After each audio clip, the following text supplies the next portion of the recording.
How great would it be to get up close and personal with the beauty industry heroes we love and admire, and to ask them, how did you learn to do what you do? I'm Chris Baran, a hairstylist and educator for 40 plus years, and I'm inviting all our heroes to chat and share the secrets of their success.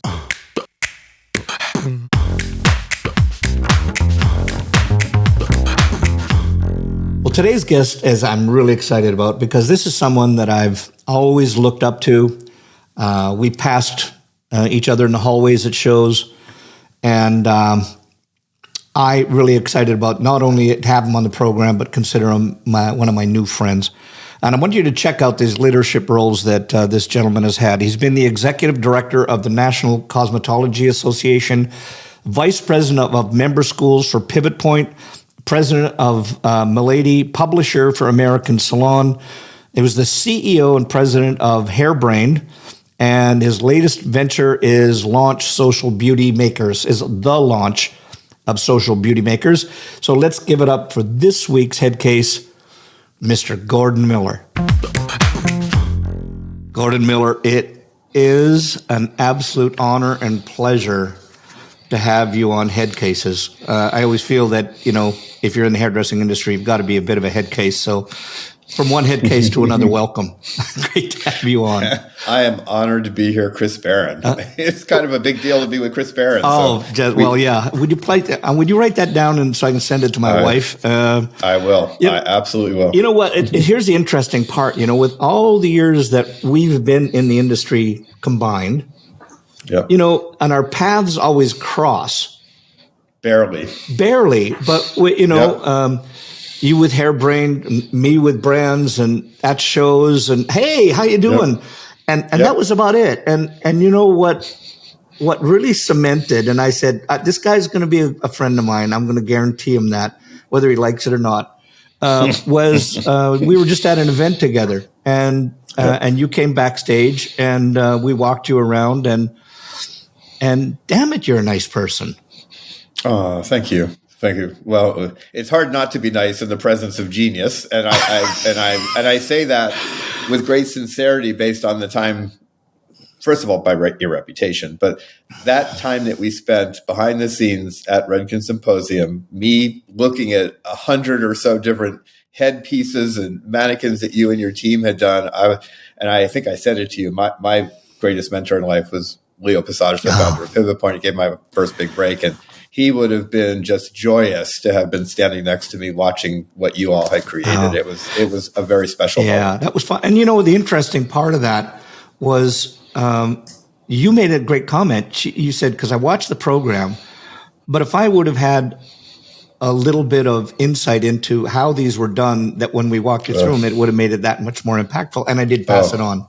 So, but listen, enough about me. I want to get back onto you here. You know, in knowing you now, and we had a little brief conversation before we set this up, et cetera. So I understand everybody, I think, that thinks because of what you've done in the industry that you're a hairdresser.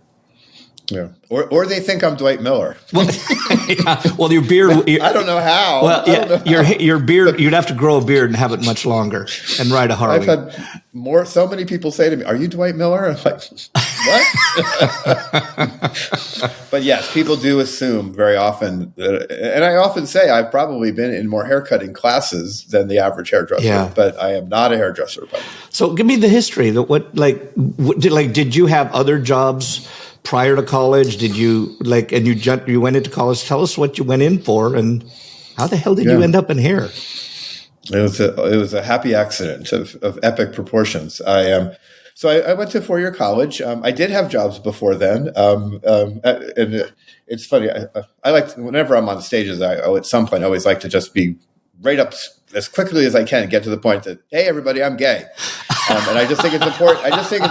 It's part of my belief system of coming out is important to the world, you know, showing up and just normalizing, you know, my community. But what is the reaction when you say that? It's amazing, actually. Usually it's nothing. Again, and I'll explain why that's so amazing to me. Let me go to my story. It'll all make more sense. Okay. Because the reason I'm in the industry is because of the industry's reaction to gay people in an early moment in my life. And so, high school, I pumped gas. I was a gay kid pumping gas. One time I missed the thing that you put for young people, we used to pump the gas. People walked up to your car and put it in, and you didn't do it yourself. And I didn't really know how to do it, but I got a job and I missed the hole. I'm not going to be careful here. I missed the hole and I filled up the tank, but it put probably 20 gallons of gas, on the ground. And I had a stoner partner, and he was just laughing. And I'm like, what are you laughing at? He's like, just don't light anything. I worked at a Kentucky Fried Chicken. That was another interesting experience. I had a few jobs. I worked in a shoe store in Palm Beach, not far from Mar-a-Lago. And I wanted to be a lawyer, when I was in high school. Oh, that was interesting. I didn't come from much, the family, we were definitely at best lower middle class, at very best. And got lucky and got some scholarships and went to the University of Florida and figured out that law was a little bit far for me in terms of how long I'd have to be in school and resources. And so I decided that just wasn't just in the cards for me. And so decided on investment finance. I like math. I like numbers. People said, maybe you'll get rich someday. And I was fascinated. I've been reading the Wall Street Journal since I was 12. And so I was fascinated with economics. I was smart enough to know you really can't make any money being an economist. So, but I had a minor in economics, and that's the part of my college education that continues to serve me. When I graduated, I was like, I don't want to do this. Like, you spend 4 years, and most of my 4 years were spent figuring out how to be gay. Yeah. So, more so than anything else, coming out to myself and to people in the community and starting to understand who I was. And so when I graduated school, when I was in school, grew up in Florida, went to University of Florida, my folks moved to Denver. And after college, I decided to move home. And you're old enough to know we didn't do that. No one did that. You didn't move back home. That was a shameful act. Very different than today. Tried not to tell anybody what I was up to. But I moved back in with mom and dad. And literally about 4 weeks into that part of my life, again, as a closeted young gay kid, closeted to my family, and again, 22 in a new town, I was like, A, I got to get out of the house. B, I got to get my own money so I could just be a little bit of myself while I live in this closet, and create an escape plan. Yeah. And having a finance degree, I knew it took money to escape mom and dad at 22. So I opened a newspaper, the classified ads. Again, for young people, we used to do that. We'd open these newspapers and we look, and there was a job for, I can't remember what it was called, but we now call them administrative assistants. And I was just looking for something temporary to get some money to then figure out my life. And so, and it said the name of the company was Levans Incorporated. It didn't say what it was. It was a paper pushing job. It was a temporary position for several months. And it was in a place called the Denver Bank Building. And I thought, I don't know what it is, but Dad will think I'm going into finance, so everything's good. So I applied for the job. It was a little office. I honestly didn't know what it was because the sign just said Levans Incorporated, and it looked like a business office. So they hired me, and I was just there. They were having an audit, a big audit, and they needed somebody to shuffle the paper around. So I got this job. Nobody talked to me for like 2 weeks. Like I was in the back room, like of this little complex of offices, maybe like 5 or 6 offices. There was a lot of people coming and going, but nobody would really talk to me. And then I think I am a nice person, and I finally wore them down by saying hi and how are you and how's the weather enough times where people started to give me some feedback, and they actually let me out of the cubby hole in the back and moved me in the middle of stuff. And then I noticed all these people coming through, and then we started talking, and they told me they were a chain of beauty salons. I had never really been in a salon. I went to the barbershop from time to time. My mother and her sister, they did each other's hair. It just wasn't in my understanding of life. I knew they were around, but I didn't know what it really was about. And they owned a chain of cosmetology schools. I didn't even know what a beauty school was, to be honest, except maybe, the beauty school dropout thing, from the movie. Yep. And so that was my only context. And I had no interest in it whatsoever. I liked the people. But then I started noticing that amongst the salon managers, school educators, people were always coming in and out of the office at different times, and they occasionally would have meetings. I noticed a lot of gay men. And again, I'm this closeted kid, and I'm just going like, and in that era, we were taught about how dangerous. We taught each other, how to stay safe and the dangers in the community, physical harm. All the bars were down alleys with no signs. It was an era, And so I was like, there's all these obviously gay men, and everybody's so nice to them, and they're like part of the work culture and family. And it was beyond what I thought was possible in life. I just thought you lived in the closet and you found your way through life. So I was really fascinated with it. And I was fascinated. The more I was around these people, it just kind of put a smile on my face. I didn't have any aspirations, but one day the owner came to me and said, this is about to wrap up. And she's like, what do you got planned next? And I said, well, I'm going to go to work in a bank. I had no plans, but I had to act like I was a confident young man. And she said, how much will they pay you to work in a bank? And I said, probably around $12,000 a year. It was 1978. Yeah. That's probably $25,000 today.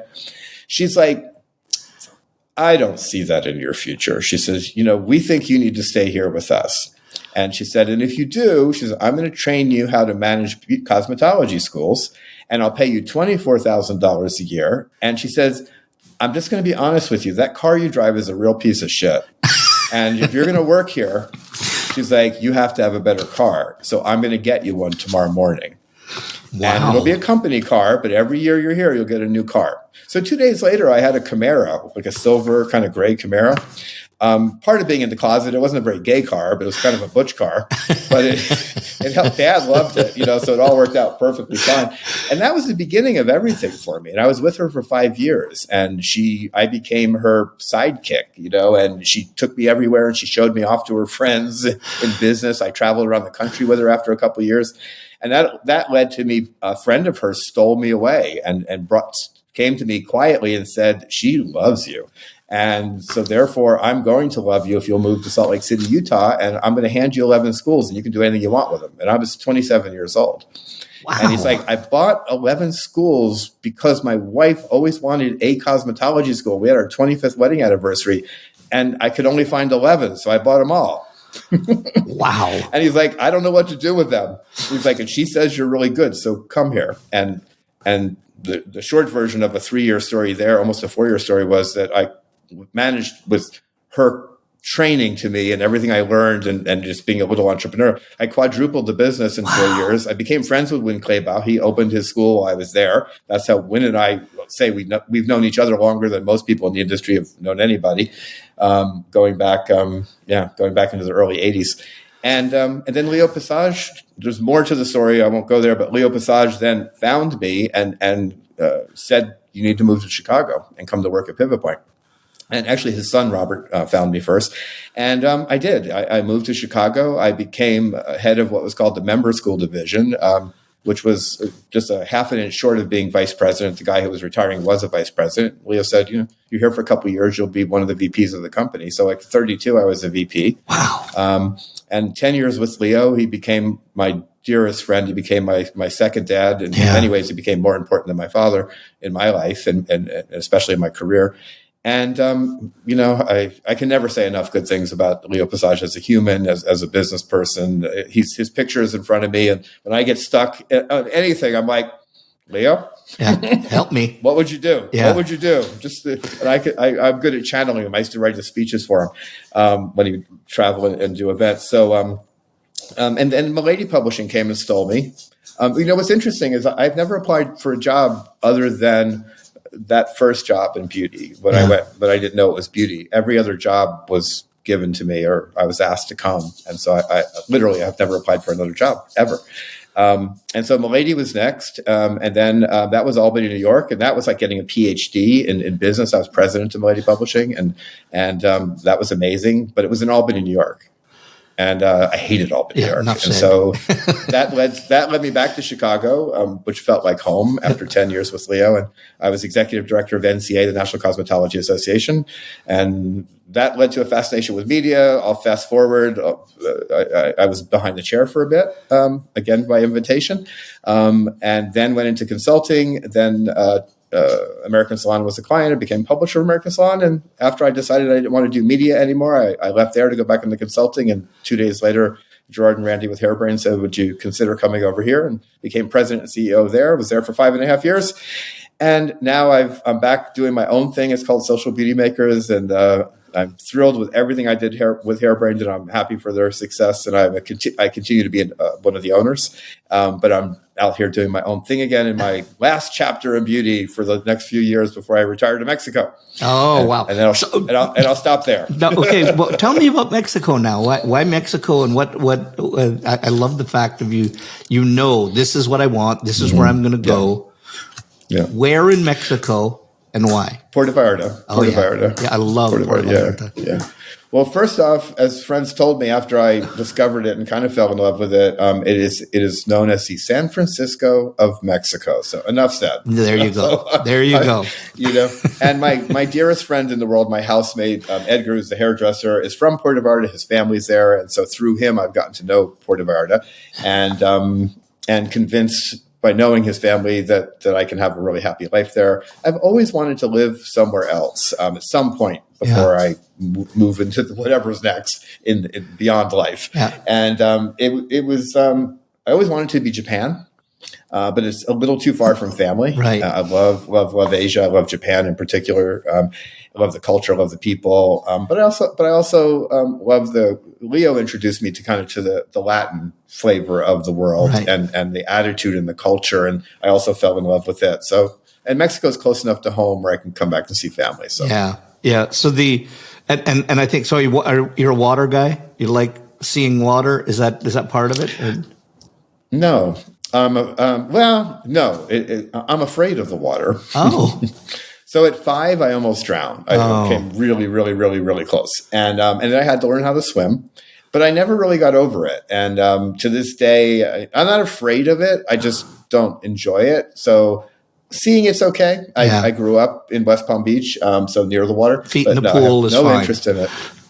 Not even that. No, not even that. Okay, good. You can drinks by the pool? Is that- Maybe. Yeah. The balcony overlooking the pool would be even more comfortable. Yeah, there you go. As long as you can get some vitamin D from the sunshine. There you go. I want to take you back into the social beauty makers. So, what was the draw to that for you? Just to tell everybody what it is, and what was the draw? Okay. Oh boy. The draw, I think, was I've always been kind of a bucket list guy. You know, I write, I keep track of things. And so I kind of have always had my wish list professionally and my wish list in life. And they're kind of always intertwined because I'm a workaholic and have been most of my life. I really enjoy work. You know, when people talk about life balance, I'm like, yeah, the hell with that. You know, well, to me, I've always felt that my life is really balanced. I just work a lot, and I really love it. And all my friends, we talked earlier. I'm about to turn 67. I don't have anybody in my life who's a friend who's not a hairdresser. How did that happen? Yeah. How did that happen? Go figure. You know, but it's true. You know, and so. A long list. I've achieved almost all of them. A few things that I wanted to do that didn't quite fit into Hairbrained events was one of them. Yeah. So I'm working on launching a series of conferences that are extremely different. I love kind of poking.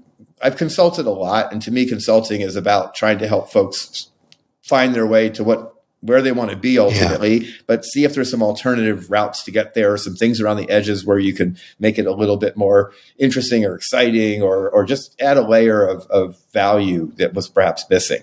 And I've always been pretty good at that, seeing those things. And I think the events in beauty are very far away from where they need to be. And I think there's some great events, but I think each of them could be even greater. Yeah. And I've got a lot of passion about it because I have so much passion about bringing people together in whether it's online or off. And I'm a student of outside of beauty. The reason I was successful when I moved to Utah was the first thing I did when I got there was go try to enroll in every other kind of trade school. And DeVry Institute kind of became my model for the perfect way to present education to students. They were so good at it. Yeah. And I brought that into a beauty school, and I kicked all the competition's asses because they weren't thinking in the same way that DeVry was. Yeah. So I'm constantly looking elsewhere, to say, well, how do other people have events? How do other people do what they do online? So events was a big part of it. In the consulting space, I have a real passion for online learning. I've been obsessed with it since its very inception. And Leo was a fan of technology, and even early technology. VHS was new at some point for some people. Yeah. And so learning, and Leo said to me in my earliest days there, when he was trying to explain what his passion in life was, he said, everything I'm doing here at Pivot Point is if you boil it all down, it's about how do you create efficiency in learning? Right. How do you create efficiency in teaching? How do I take the demo, which I, Leo Passage, think is a highly inefficient way of presenting information to people, but it's the way we do it. He's like, how do you make it more efficient? How do you make it less boring? All that stuff. And I've just carried that throughout my entire career. And so online learning, I'm obsessed with. I'm obsessed with how it's done outside of beauty. And I actually don't believe anybody in beauty is doing it well, to be perfectly honest, at this moment. Yeah. Some do it better than others, but in terms of its potential. So Social Beauty Makers has a lot to do with working with brands to help them. I'm working with one very large brand right now on a big project, assessing and helping them redesign their online learning. So that I've long been obsessed with the idea of community. It's how I got to know the Hairbrain guys. I was one of the early members, and I was like, holy crap, this is the coolest thing ever. Facebook is cool, but this is way cooler. Yeah. Because it was our community. It was hairdressers only and people who love the industry. And I believe that as I was making decisions about, stepping away from my role every day at Hairbrain, I was like, the guys sometimes weren't happy when I would say this to them, but they understood. I was like, community's dead. And I don't mean Hairbrain. I mean community as an idea and beauty as it's because everything became so big. Right. And like I say as an example, I said, I live in a neighborhood in Chicago. I don't live in a community. There are many communities within my neighborhood. And I believe there are some communities left in beauty, but most of them have turned into audiences because it just got so big. So I have a passion for that and helping brands and others find their way back to community, because I think we need that, and so there's a passion around Social Beauty Makers for that. I mentioned events. I have my podcast. I have my little lane where I can do my own thing. So I've been podcasting for 7 years. I've done close to 400 episodes. Yeah. And all brand related. Like people sometimes be like, I want to be a guest. And I was like, brands kind of control who I talk to. I said, we don't make it overly obvious, but we have relations with these brands and we say, who do you want us to talk to? And so I don't have to do that anymore. I can talk to anybody I want to talk to. There you go. And I can talk about anything I want to talk about. And I say controversial things. I always have. I've always been a straight talker. So you gave me, you couldn't have given me a better segue, because I want to give you the golden prize for segue. Because I was looking at one of your podcasts, and you said this. You said the salon industry is forever changing, but the last 10 plus has seen some of the really game-changing seismic shifts. Give us a little more on that. Tell when you say that, the shift in our industry, what is it? Because I'm along with you. Yeah. Oh, there's so many parts and pieces to it. I mean, so if you segment out the industry, and I'll just kind of put some blanket things over it, because each segment has changed significantly. So schools, salons, business models within salons, distribution, brands, media, events. Every one of them has fundamentally shifted. I just was at America's Beauty Show. The event space, which is a significant part of, is one of the most important shows in the history of the industry. It's been changed. When you and I were younger, let's go back last year. Yeah. let's go back 20, 30 years, and IBS had 12 shows. Yeah. People forget that. There was IBS Seattle, and there was IBS Houston, there was IBS Atlanta, Miami, and a lot of other shows. And before there was that, the NCA had 500 monthly events going on. There was, it was a different era. So we've watched consolidation across every aspect of the industry. We have fewer companies than we've ever had.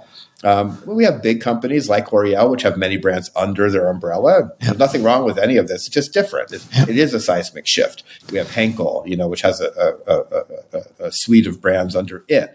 We have, when you and I were growing up, we had family-owned distribution everywhere. Right. Small companies who were distributors, and it was all built on relationships. I think our mutual friend Sam Mercado always says, when you're like, how'd you do this, Sam? He's like, it all started with my DSC, distributor sales consultant. Yeah. He says his name. He's like, that man changed my life.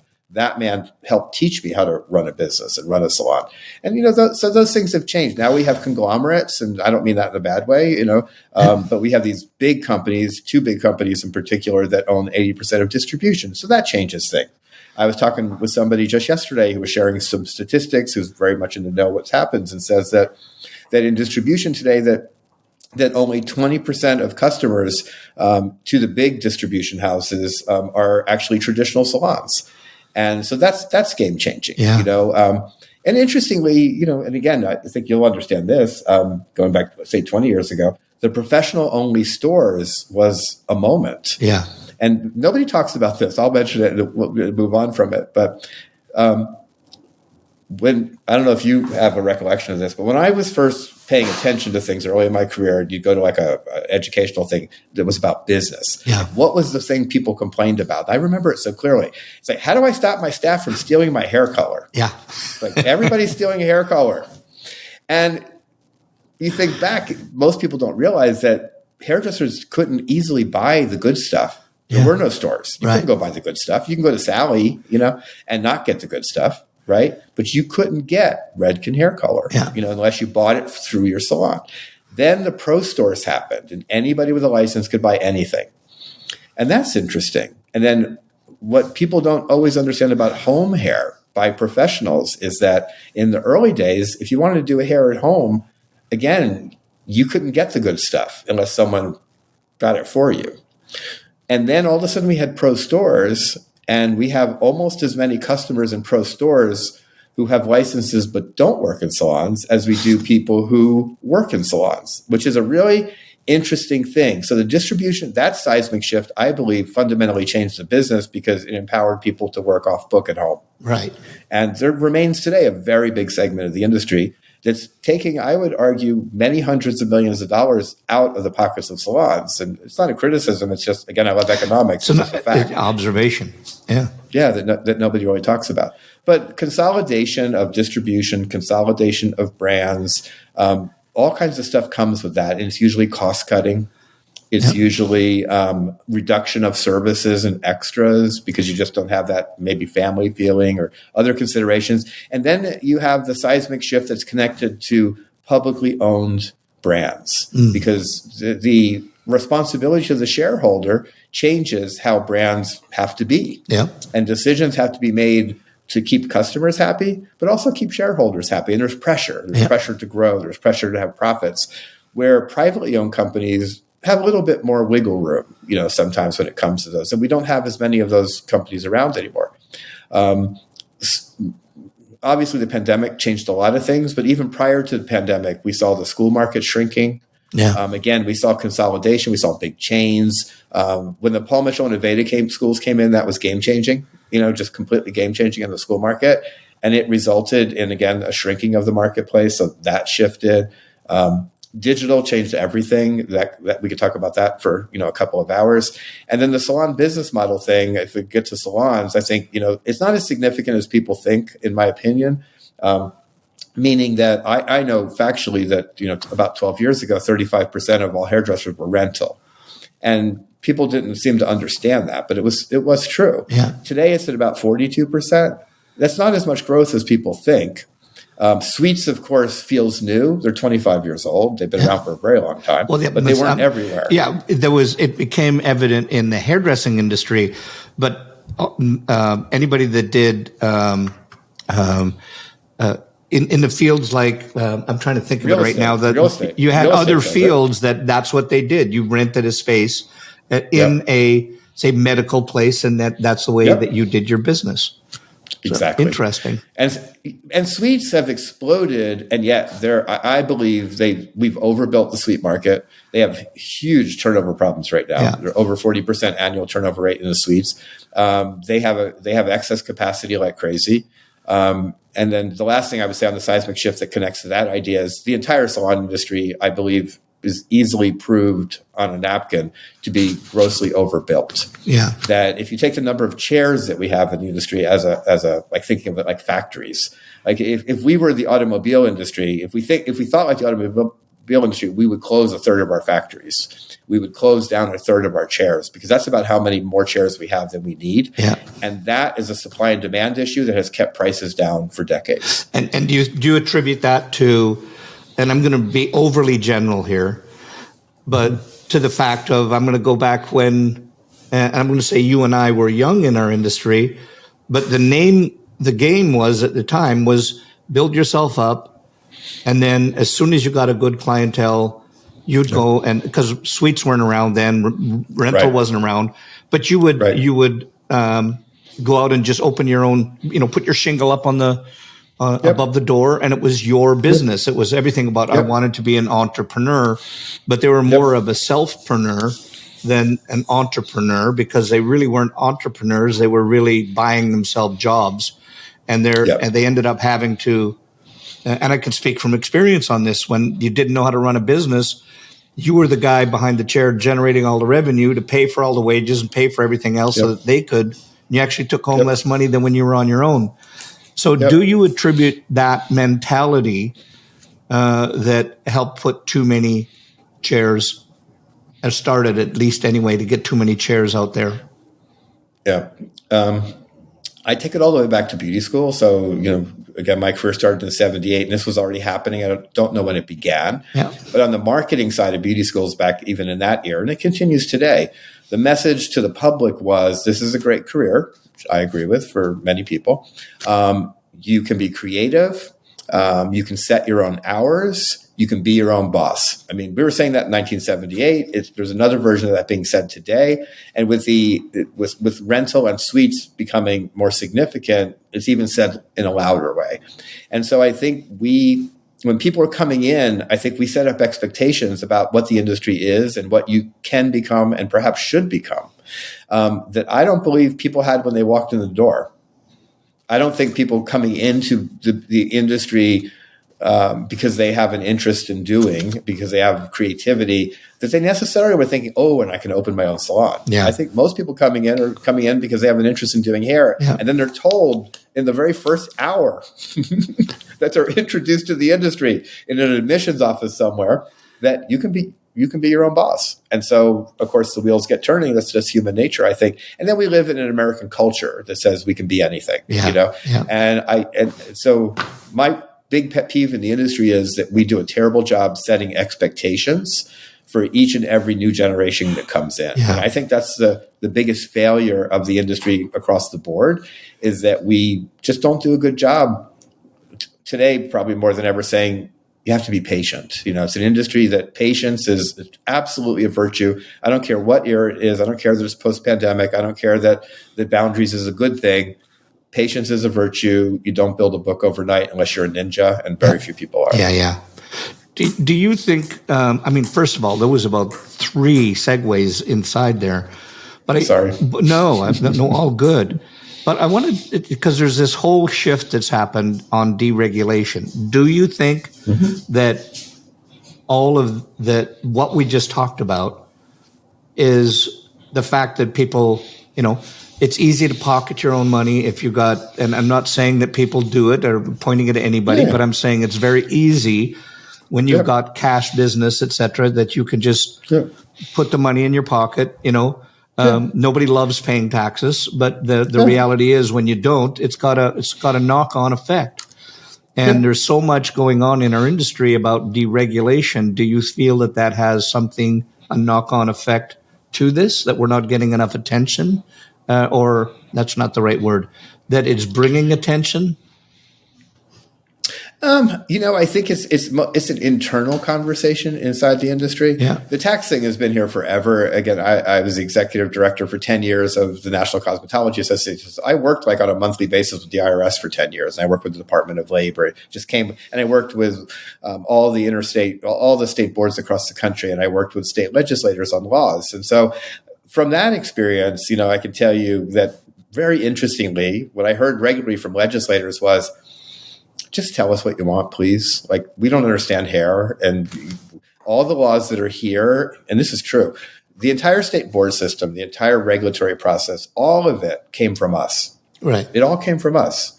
We invented the state board. We invented the license. The history of the license, it started in 1921, and it was a department store chains in 13 states who kind of came up with the idea of a license as a way to keep people out of the industry. It was the beginning of the industry, and it was luxury, right? It was the big department stores in New York and Chicago and various big cities. And that was the beginning of the modern salon. And so they wanted to control labor because they wanted to keep the money. So that's how that started. Interesting. It changed dramatically over the years. And in the mid-'70s, NCA put something out called the Model Bill. And that was implemented across the country, except different states applied different hours, so based on what they thought was right, because it was, in some ways it was organized, but in many ways out into the hinterlands, people did what they felt was right with it, which created a patchwork system, which has led the industry kind of internally to fight about regulations, I think sometimes, because I've been hearing about deregulation since almost my beginning of my career, and this never happened. Right. So what has happened is the hours have begun to shift, and I've been kind of on the soapbox for years saying, look, the industry owes it to those coming in to figure out how long it takes a human, to be trained to be a hairdresser who can go make a living in a salon. And the fact that we have some states where you can do it for 800 hours and other states where it's 2,300 hours, and we've been at it for 50, 60, 70, 80 years, and we can't agree. And I said this to a meeting of all the states years ago. I was like, we're a grown-up industry. You guys are the regulators. Most of you come from the industry. I'm like, here's what I know. Somebody's getting screwed in America right now because either in New York State with 1,000 hours, they're not getting enough training, or Washington State at 2,300 hours, they're being held captive in school too long. I don't know which one's right, but we owe it to ourselves to figure it out. Yeah. And then I said, and by the way, I lean more towards less only because there doesn't seem to be a hue and cry from the hairdressers in New York that they're starving. So like something's not right here. And by the way, to anybody who's listening, why in the hell in 2023 does somebody who wants to be a hairdresser have to take 200 to 300 hours of nails and skin? Why? Yeah. Why? Yeah. And by the way, a nail license takes twice as many hours as the nails you do in hairdressing, in cosmetology, and same with skin. So I keep waiting for or an esthetician or a nail tech to sue the state board to say, how can you let a hairdresser do nails? And by the way, dirty little secret, we know that it's not really being taught the way it's supposed to be taught. So why not just get rid of it and let students go to school less hours? Or specify, here's a school for this, here's a program for this, here's a program for this. And we already have that. Yeah. We have that. Yeah. So let hairdressers learn how to be hairdressers and do it efficiently. And together figure out what the hours should be. But we shouldn't have a patchwork. And it also doesn't make any sense. Gordon, it just makes perfect sense that when we have the states that everybody's different, but there's no, and the word has slipped me, I can't necessarily go from one state to the next without being licensed in that state. And when you think about we're trained in hair, why the hell can't we go where we want to live and make a living without having to take another state board exam? And it's because of the hours. Yeah. It's because of the difference in hours or the difference in requirements, because even two states with the same hours might have differences in the details of the law. Yeah. And so that's what a lot of it is. And there's another thing that people forget, and that is kind of a protectionist attitude. So California is such a great example. So California has always been one of the harder states, or it was until recently, I'm not sure about today, to move to and go through the process of getting your license. In fact, when you graduate school, it can take you 3, 4, 5 months to get your license, which is crazy. California has more hairdressers per capita than any state in the country except for Texas, which is the number one. And so because they have so many licenses, even people in the government kind of have a sense, or did in the past at least, that they don't need more hairdressers. People moving in just adds to it. It's kind of like if you move to Canada, you have to prove that you're not taking somebody else's job away, or they won't let you in. Yeah. So true. It's kind of the same idea in this country. So it's complicated, and all of this does set us up for deregulation. If politically speaking, you have some like ultra conservative or ultra politically speaking or ultra libertarian groups who don't believe in regulation, who just look at us and say, why do hairdressers need to be regulated? And then when you say to them, which I have, because of all this stuff, they say, You guys can't even agree on that stuff. 1,000 hours here, 1,500 hours here. So no. Yeah. So we hurt ourselves. Yeah. I think that happening across I mean, I'm very opinionated on our industry right now and the things that are missing in it, and how we have a whole area of our industry that is, it's just, I mean, when I watch beauty ads on TV and when I look at Instagram, there is no, it sounds like a dirty word, but short hair, the fact of having styled, I don't like the word precision per se because it kind of dates it, but people, when I go out onto the roads, I find that most hairdressers are terrified of cutting short hair, and particularly men's short hair. And and it's most just, men don't go to most men have never gone to salons because salons are not good at cutting men's hair. Yeah. And it's according to all my male friends. Exactly. And especially like if you want super short hair and you want fades and so on.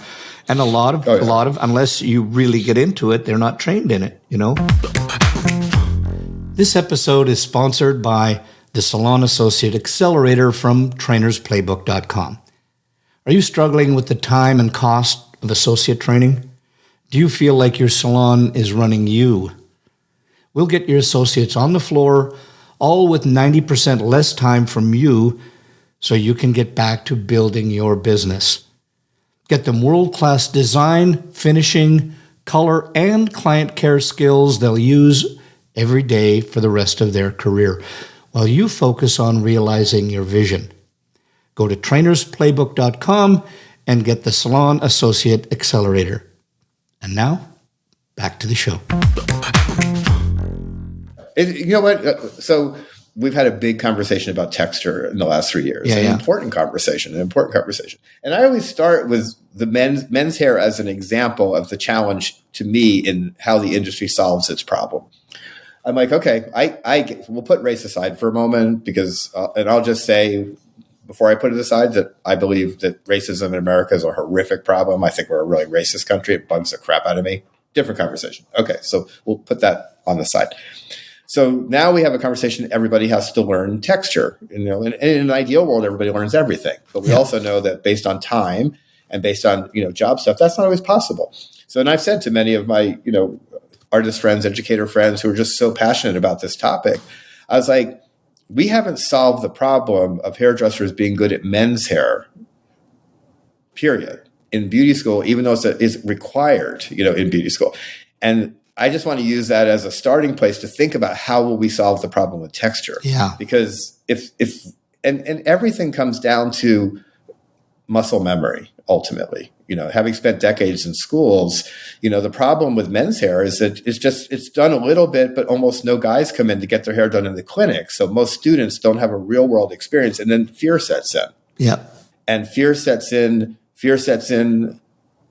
Most people don't know that any advanced academy in the country that wants to make some quick money, do a long hair class. Yeah. They always fill up. Yeah. And in the beginning of my career, I was like, why? And they're like, well, prom season's coming and nobody can remember from last year how to do it. Yeah. Because no muscle memory. It rarely gets done. And it's also kind of fun. So you have these categories that are just not mainstream for most people and could be texture. You go take a class. You don't have enough clientele to get good. Men's hair, you don't have enough clientele to get good. My former partner of many years was Japanese American, first generation. When we first met, I was like, where the hell have you been getting your hair cut? And he's like, every white salon in Chicago. He says, nobody can cut my hair. And it was true.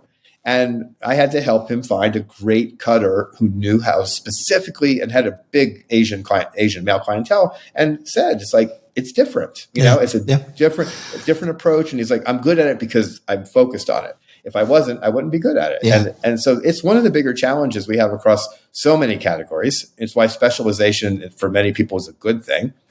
And it's also, I think, helps explain something that I get in trouble for saying, but I passionately believe it, and it's the truth. And that is that most professionals aren't very good at what they do in any industry. average is average kind of by definition. Mm-hmm. And when you walk down the street, if I get into my beauty head, sometimes the biggest disappointment I have is just looking at all the hair. And I have these moments where I go, who did all this? And I'm like, oh God, it was us. Yeah. And all that really matters is they're happy as clients, right? I mean, that's what matters. And people can look at my hair and go, what the hell are you talking about? Like, who did that? And I don't know if it's good or bad, but I'm happy with it and my hairdresser. Yeah. So and I think most clients feel that way. And I think, again, average is average, by definition. So I think no matter what we're talking about, that's one of the bigger challenges, is just trying to figure out, like, where is the bar? Like, where should the bar be in terms of quality and standards? And, inner coiffure is one group, top Redken artists like you are another group. And, there's so many different levels in bars, and, good versus great. And, it's a very confusing thing, and it's very subjective. And I think it's one of the bigger challenges that we have as an industry, especially when we start talking about income and how pricing is done. It's all really complicated. I want you just hit a point in my brain where that I want to talk about sort of the dissociation of artist to artist. And let me give you a little bit more so you know what we talk about. I can remember, and I'm going to take it back 30, 35, 40 years ago, doing hair. And it didn't matter. At that time, you did hair on your own. You worked with a manufacturer, with a brand, but everybody hung out together. Everybody hung out together. At the show was over. You went down to the bar, coffee shop, wherever your pleasure was, and you all hung around together. And you told war stories, and you shot the shit together. And there wasn't this, oh, you're from that brand, and I'm from this brand. And I want to talk on that just for a second. Like, do you notice a shift in the way that even artists, or that and see, are when they're around other people? Do you notice any of that disassociation or not wanting to associate with one another just because of the culture of the group that you're in? My take, I think, is a little different. I think it's some of it is that, clearly. Yeah. I think some of it is, I feel like the opportunity to do what you described was way different back in those years. Way different. More brands showed up at events. You go to any of the big shows. Again, I was just at ABS. Moroccan Oil was the only significant hair care brand that was there. That was it. I mean, there were other, Dyson was there, Amica was there, but none of the, what I think of as the big majors, brands, they weren't there. So those artists weren't there unless they were there on their own. And that's been going on for a very long time because of this consolidation of events, this consolidation of brands. Most of the big brands pulled out of the major shows 10 years ago. They kind of come in and then they leave, they come back and forth a little bit. So I think some of that connectivity just is the nature of how the business itself has evolved, just not in the same places anymore. And that sadly has led to, as new talent comes in, they never experience what you experienced. They didn't live through that era of kind of a familiar, time where artists did connect, or inner coiffure is such a great example. I remember my first inner coiffure was probably 3,000 hairdressers. They were stacked to the rafters at the Waldorf Astoria, and everybody who mattered was there.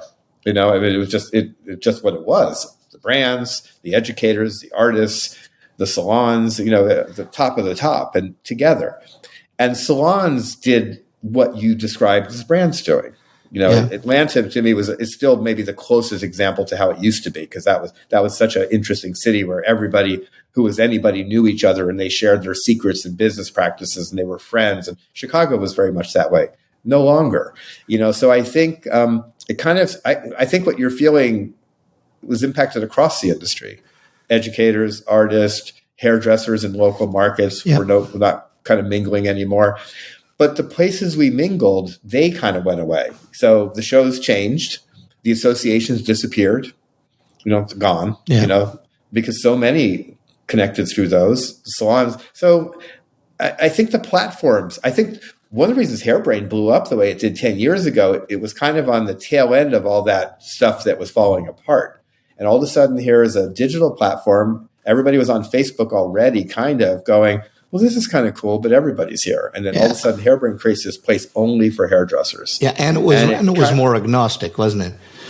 Very agnostic, and everybody started going there for a while, and then it tapered off and it grew in a different way with social media. So yes, I agree, but I think it's the nature of the industry and that seismic shift stuff that is all connected to it. I don't think it's the artists themselves. I think it's the life that we all live now, which is quite different than it was 30 years ago. And it's interesting that you say that because it's funny. Everybody sees me on stage and they think that, I'm this extrovert, but I'm actually very much an introvert.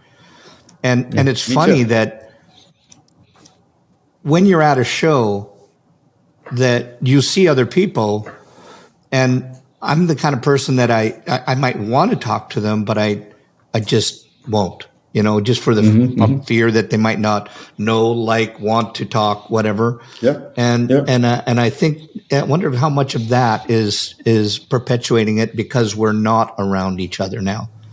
Mm-hmm. I think it's a really good and interesting point. And I think as social as hairdressers are, I mean, many of my talks over the years, pre-pandemic, I was really passionate about saying to young professionals, if you're lucky, you're going to go to a beauty show someday, and I hope you go to lots of them or a brand event, and the best way to go is with a plan, plan to meet a hero, at least one. There's somebody there I know you want to meet, you're a young hairdresser and you're like, oh, Robert Cromains. You can go up to Robert. He'll talk to you. You can go up to Chris Baran. He'll talk to you. They'll all talk to you. They want to talk to you. Be the brave one who goes up and introduces yourself and tell them what you like about them. Pick your classes before you show up because you're going to a 3-ring circus and you're going to be distracted by the clowns. Right. So go take. Hold on. I want you to say that again. Say that again. So I said, plan your education, pick the classes in advance because you're going to be distracted by the clowns. By the clowns, I mean, it's a 3-ring circus. It's a metaphor, and I love clowns in a circus. They're the best part of a circus, are the clowns. They're the performers, they're the ones that puts a smile on everybody's face. And, I think in the circus world, there's a lot of pride in being a clown. So our performers, and some of those stages, it's more about throwing combs and T-shirts and loud music and drawing people in and getting people excited about the brand. And there's nothing wrong with that. But if you want to learn something, you go spend time in the classroom. So to me, it's like, go meet your heroes, plan your education, stand in the Starbucks line and introduce yourself to the person behind you because you never know who you might meet. And you just, even if you're just doing the same thing, you have a chance to, hey, what did you see interesting? And then, go on the show floor, but limit your time. You can do the show floor in 2, 3, 4 hours, and if you're new, you're going to spend more time, but don't spend all your time there because that's like, that's like going to the shopping mall. You're going to buy some stuff, but it's not going to change your life. And the class can change your life. And I think that I love what you said about going to where, plan it out so you know what you're going to do. I think the thing is pick something. Here's what I find that a lot of people are doing nowadays is they'll just pick things that they do already. They're doing balayage, so they'll take a balayage class. I do long hair, so they'll take a long hair class. But pick something that might even scare you a little bit and go there because you'll find in there that you're probably going to have an amazing teacher who will make you feel safe, and it's okay that you make a mistake or screw something up, but you're going to learn something. That's where you're really going to learn something that's going to manifest into a wider range of clientele. And potentially change your life. Change your life. There change your life. So many people that they get stuck in a design or stuck in color or stuck in business, and then they do one thing, and then all of a sudden that explodes on them, and that's where their money market is.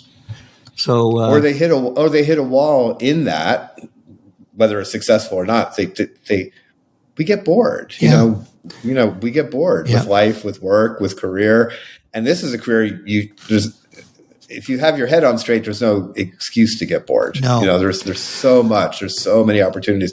But going back to that show thing, growing up in Florida, I'm old enough that I remember when Disney World happened, and we went a lot when I was in college, actually. We would sneak out and go hang out in Disneyland and smoke pot, and ride the rides. But we learned early on, and it became a thing later on, that the best way to do Disney World is to have a plan. that to know where, to understand the landscape, to know what rides you want to go on, and to know to go to the back of the park first because nobody's back there yet, and work your way through. So, make a plan. You're not going to ride every ride. You're going to have the best experience you can by planning. Beauty shows, Disney World, you're not going to have time to see every class, to see every artist, to see every performance. And yet there's all that value there. So make a plan and you get a massive return on your investment and potentially change your life. Yeah. No, I agree. And I love what you were saying about the shift that you have in your career, and there's no reason to get bored. Because I think that when you step outside and into an area that you might have been uncomfortable with, it could be a force of evolution for you so that you aren't getting bored. To me, it's, I know that we've all, you and your, in the business sense, have went from one job to the other, and you're always learning something new. Yep. Like for me, even at one time, I was the perm guy. And because I didn't know this about you. Well, yeah, but in the 80s, I was the perm guy because I always made props because I thought, doing a perm, not only is it smelly, but it could be like watching paint dry, watching somebody do a roller set. So I made props. I had Pam T. hose. I made a life-size doll out of pantyhose and cotton batten, and I would put mannequin heads on them with different perm wraps and just make it a little bit and make it fun and funny at the same time as you're learning. Yep. But you have to watch what's coming next. Like, here's what I would say based on what we just talked about. For everybody that's doing balayage, and balayage is good, don't get me wrong. Long hair is good, don't get me wrong. Using a curling iron on long hair, don't get me wrong, that's good because it's now. But what's coming next? Because if you're going to sit in a pack where all you're doing is waiting you're just doing everything that everybody else is doing, and you're not being one step ahead by seeing what's coming next and doing that, then you're going to get left behind. Can I go out on the limb? Yeah, and make a go prediction? way out on the limbs. We got really skinny branches here. It is connected to what you just said. Yeah. So I'm obsessed right now, very obsessed. Perms. Yeah. Perms are coming back, and interestingly, and there's a lot of examples of it. I'm a K-pop fan, by the way. That's a little trivia point about me. I love K-pop, and for a very long time. There's a whole story. But the K-pop band boys, they've all been getting perms for years. Yes. And male perms in Asia have been around for a long time. Well, they have introduced perming back in many parts of society, especially including to women who are K-pop fans who are not from Asia. And so that's happening. We've come through this big moment of texture. I was with an Uber driver coming back from America's Beauty Show, and I don't know, we just started talking about hair, and I can't remember exactly how she got there, but she had straight, white, Caucasian girl, bone straight hair. And, she said that she wished she could have curl. She's jealous, especially today, because everywhere you look, there is texture, in the media, everywhere. Yeah. And she said these words to me. She said, "I dream in curls." I was like, "What?" And she said, "When I dream, I have curly hair." Wow. And I was like, "Ooh, that's so profound." Yes. And watching what some folks are doing in the industry right now, and there's been a couple small companies diving back in. There's so much curl in front of all of us that I can't imagine that a movement isn't going to come from it. Yeah. Just like we saw with straight hair when the flat iron came around. So I think it feels like it should happen. Yeah, that's time will tell. Yeah, no, it's just like always watch what's going on, and to me that's one thing of if you want to evolve, and you're getting bored with something, or you find I always called it a stupid name, but I always said I wanted at least one. Excuse me. I wanted at least one zing every day, and I called him a zing. Just that I wanted one client to come in that I could just do something that was fun and creative, and so you could go home and talk about it. Because, we all know that we've got to make money, and that's your bread and butter stuff. But what's your zing for the day? And if you can find out what that is and do one, that's what keeps you interested, and that's the catalyst that will help you start to evolve. And anybody young who's listening, pay attention to what Chris said, because I know factually, statistically, that 80% of people who graduate beauty school don't make it past their third year. Yeah. And I would argue that two things. One is not having those proper expectations, not having patience. We see so much online these days, 6-figure hairdressers. Somebody tell young people how long it takes. You have to, it's a journey, right? And I would argue also that there's not enough zings in the everyday life of young professionals. And any manager, any mentor who's listening, find a way to give those young professionals more zings. Yeah. Because that's what keeps you excited. That's what makes you want to come back in tomorrow. Yes. I love it. Yeah. Gordon, I want to end up, this is sort of our rapid fire round that I do at the end. Just so I'm going to throw out some stuff. First thing that comes to your brain, just throw it out. The shorter the answer on these, the better. Okay. Reminder, I'm 67, so I don't know how fast they'll come. Okay, that's okay, because I my comebacks on them might drag them out. Okay, good. What turns you on in the creative process? But I'm already stuck because I don't think of myself as a creative person. But even, even envision? I mean, let's face it, you've already displayed creativity by your vision and what you've seen and your ability to observe. So what excites me is math. And I believe that everything is math. You know, and there's some famous people who said that everything, we're made of atoms, right. And atoms are fundamentally math. Information is, ones and zeros. And so everything can be taken down to math. And to me, the creative side of business is the math, understanding. And I'm passionate about the business of beauty more than anything else. And in the business side, what stifles that math creativity?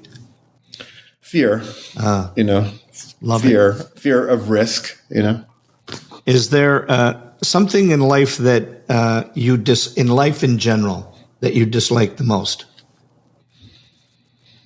That is a hard one. Not being nice. Oh, wow. It's interesting how many people say that.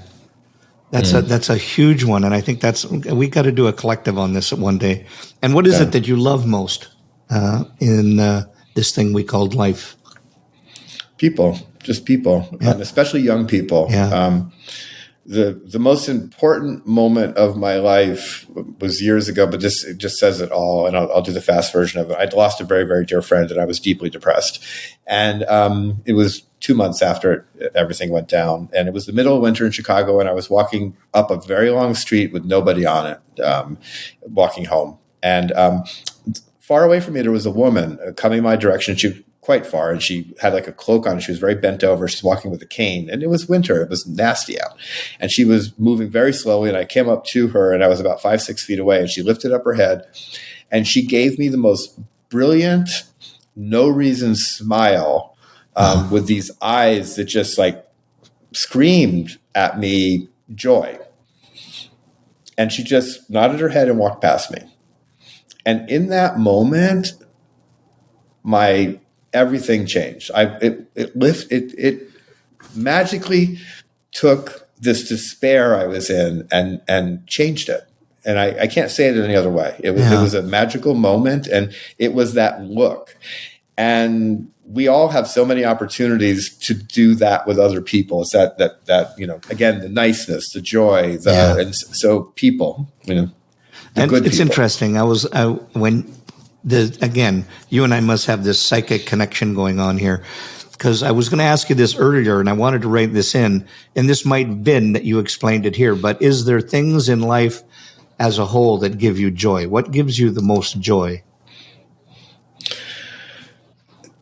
When someone comes to me and says that anything that I've done had an impact on them some way positively. Oh. And you and I live these unusual lives, I think, where we get to be in touch with so many people from so many parts of the industry. We get to be on stages, we get to do things like this.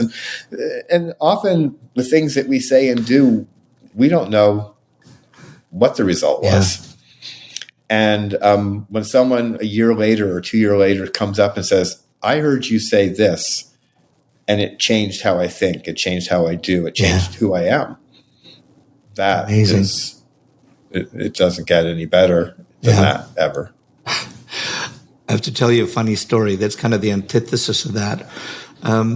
I can remember being at a show. This was earlier in my career when I was in Canada and I was working the circuit across Canada. And I think I was in Winnipeg, and there was a corridor between the hotel and the convention center. And I think I was going one way. This person was coming the other way. And as you know, that you can tell when somebody recognizes you. And I was walking towards them, and this one girl went. She said she was started to point, and she was nudging her friend, and she was pointing at me. And she came up to me and she says, "I know you. You're." She couldn't remember my name, but she said, "You're." And then I started to let her hang for just a little bit, just to get the suspense going. And she said, "You're." And I thought I'd let her off the hook, and I said, "Chris Baran." She said, "No." I love that. I love that. Okay. From that, right into next one, the most difficult time in your life. I mentioned in personal life, it was the loss of my friend, who I'd mentioned, my friend Jamie, who was like a brother to me and who was in a car accident. And I spent 3 years watching him just fade away and ultimately pass. So that was really, really difficult. I learned so much about myself, in retrospect, in the worst of it. And I was a caregiver with him and spent, 20 some hospital trips with him and it's still and working and doing my careers as well, and getting him into a facility and all those things. In the midst of it, it was rough. Anybody who's had to deal with such stuff, it's rough, and it's rough to keep business going and life going and not be angry at everything and everybody. And one day a friend said to me, "You should take up photography." And I was like, "Wow," because again, I don't feel like I'm creative. But I had this desperate moment, and I bought a camera, and I just started doing it. And I became obsessed with it. And I became obsessed with the idea of looking through the camera and seeing what I was seeing and taking the picture. And it wasn't about the results, but the process of walking around Chicago and just taking pictures took me out of myself. Right. And so that horrible moment, that worst part of my life, in many ways taught me one of the best lessons of my life. And that is how important it is to get out of our own heads. Yeah. And I've learned over time that when things have been difficult, and like all of us, I've had my share, that to me has always been kind of the magical trick since that time. It's like finding time to just get out of my head so I can get back into my head in a different space and hopefully deal with whatever I'm dealing with. Yeah. Wow. Well, again, for your loss at that time, even though it was a while back, condolences. Yeah. No, thank you. The things you hate, and I think you might have said this earlier, but something else might come to your brain. But the things you hate most about our industry. Oh boy. Yeah. I don't know if hate's the right word. Yeah. Dislike, if you could change.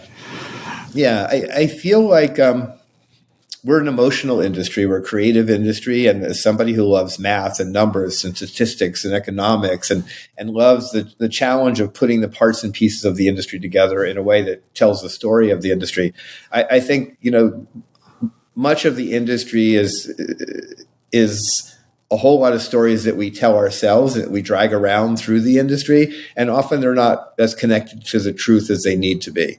The best example I have that is the never-ending conversation about the amount of money a hairdresser can make, and people are like, "Oh, the government says you make $28,000 a year," and that's just not true. And as a person who loves math and who ran the Hairdresser Association for 10 years, I'm like, actually, it is true. And I can prove it. And, there's a whole much bigger story.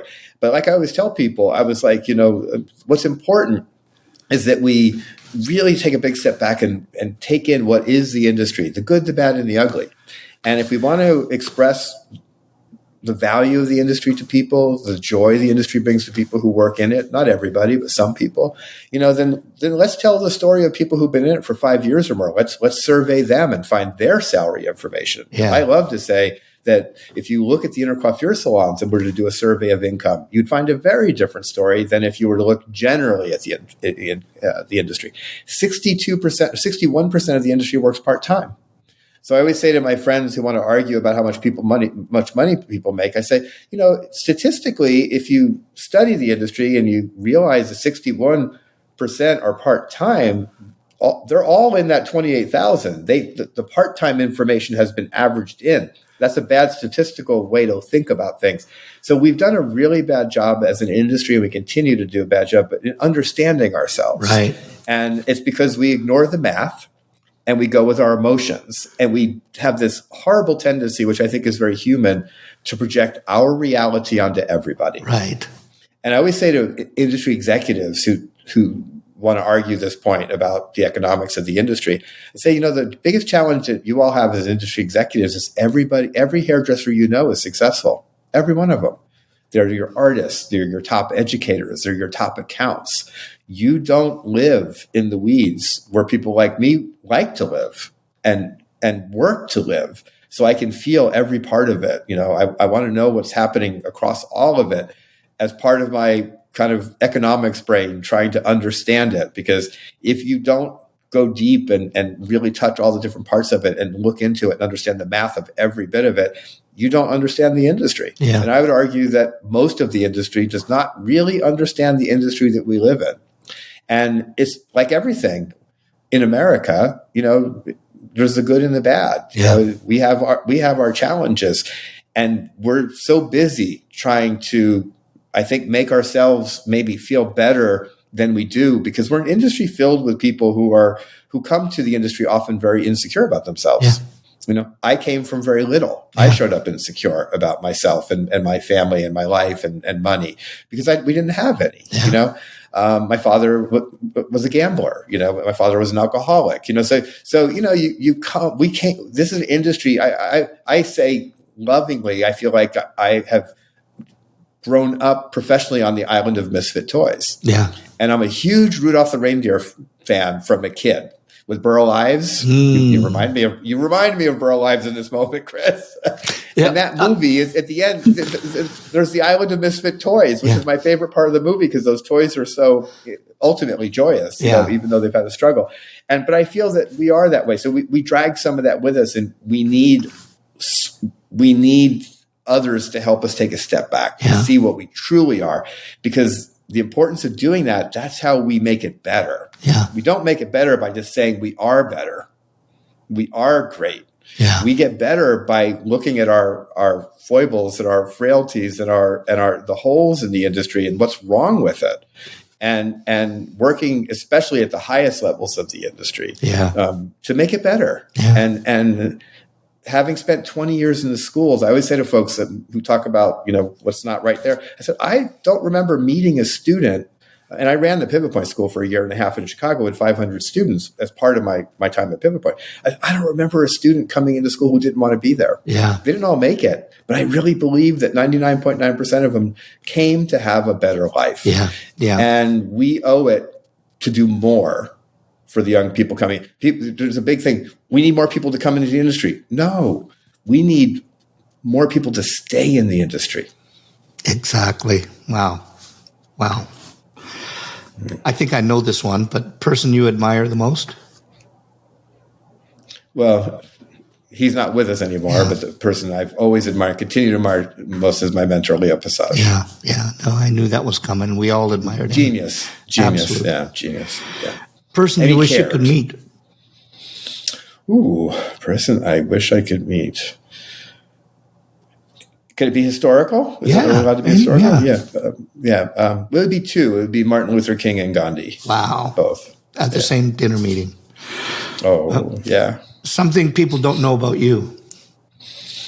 Well, I said it, but it's the easiest to answer. But I gave it up earlier, and that is I am a fanatic K-pop fan. Next week, or actually on May 3rd in Chicago, Suga. Suga is a member of BTS, which is the biggest K-pop band, the biggest band in the world today. And Suga's coming to Chicago. He's on a solo tour. I spent $1,300. Wow. Up front and center. I've ever done anything like it. But I've been to several K-pop, but never one this big. And I'm fascinated. And the reason I like K-pop is my brain doesn't process music lyrics. I don't hear the words in songs. Like I can't sing Happy Birthday. I know Happy Birthday, Happy Birthday, Happy Birthday. I only know Happy Birthday. My brain, I hear singing like an instrument. So as a young child, I got fascinated with Latin music, and when when K-pop began, it was kind of a take on Motown, Philly, and hip hop combined, and I just loved it. Fell in love with it probably 12 years ago, and so yeah, K-pop. That would be my. Wow. That would be my. People don't know about me. A thing that you're terrified of. Water. Yeah, I was going to say. I heard that. Yeah. I saw that one coming. Especially the ocean. Yeah, but water. Yeah. Favorite curse word. Fuck. Favorite comfort food. Rolls off the tongue. Yeah, that's right. It can be an adjective and a verb and a noun. Favorite comfort food. Mac and cheese. It's again Trader Joe's frozen mac and cheese. You know what? I love Trader Joe's. This is going to be an advert for. I normally hate frozen food, but Trader Joe's makes such amazing frozen food, and it's a savior when you're 8-9 o'clock at night. You got to make something happen. So thank you, Trader Joe's. Something in the industry that you haven't done but you want to.